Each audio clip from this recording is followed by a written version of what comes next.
My father grew up on an Indian reservation in South Dakota. It's this place with few trees and even fewer people, and there has been little development since the place was settled many, many years ago. The people live in clusters of nearly uniform houses that were built by the government, and the only place to go to shopping or to see a movie is nearly 2 hours away. It's hot in the summer, cold in the winter, and sometimes the wind blows for days without letting up. Even now, the people there have to be tough to survive. You look out for your friends, you help your neighbors, and you don't forget your family. His grandmother died when he was very young, but he told me that he retains one particularly vivid memory of her. It was winter, and they were at the house together in the early evening, and she was cooking in the kitchen while he played with a deck of cards in the front room. He can't quite recall what she looked like, but he can still remember the smell of the food that she was making that night. It's funny how the memory works that way. His parents, grandfather, and two older sisters had caught a ride into Rapid City to buy supplies before the first big storm came through, so it was just the two of them. She went on cooking and he went on playing with those cards until he lost track of time and it was pitch black outside. There was a knock at the door. Not a loud knock, like the police or a friendly kind of knock that the neighbor uses when he's stopping by to borrow something. Just a slow, quiet tapping on the door. Tap, tap, tap, just like that.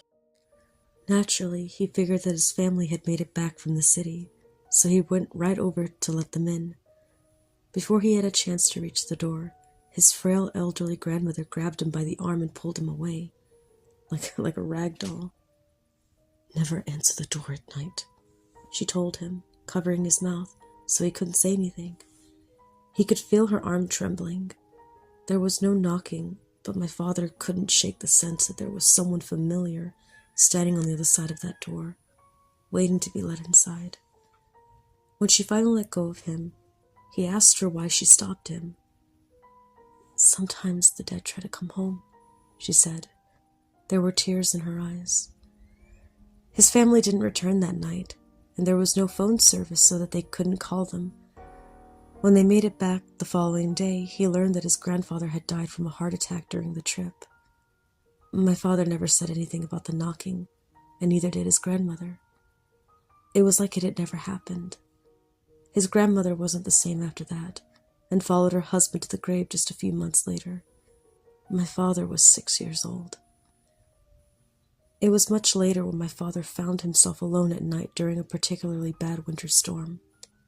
The wind howling outside and the rest of his family stranded miles away.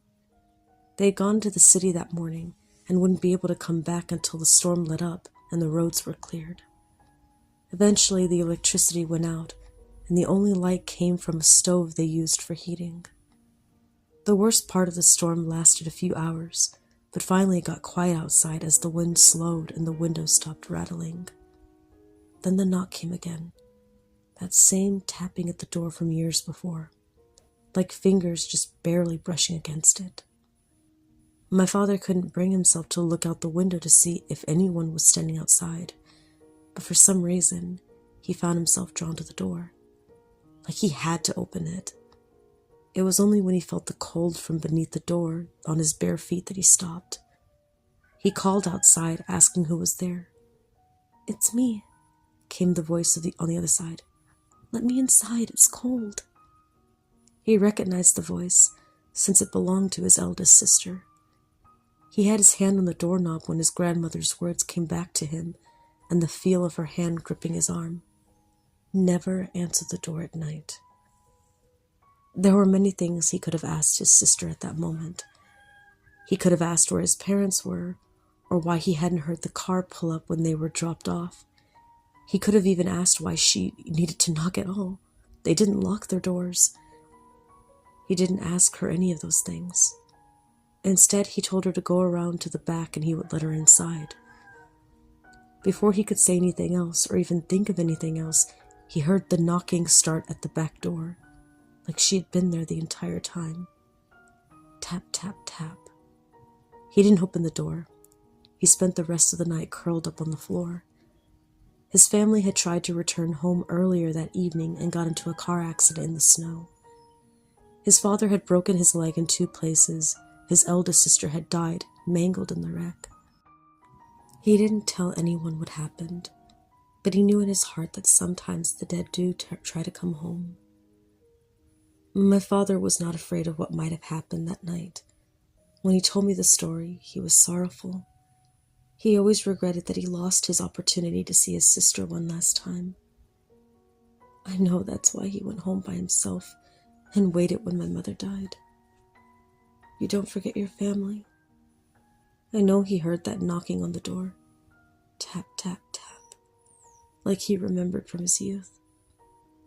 I also know that he forgot something very, very important. The fear in his grandmother's voice on that cold winter night, and the way she held him with all her strength. Never answer the door at night. When we found him the next day, the front door was wide open, and he had been torn limb from limb. There were no footprints in the snow.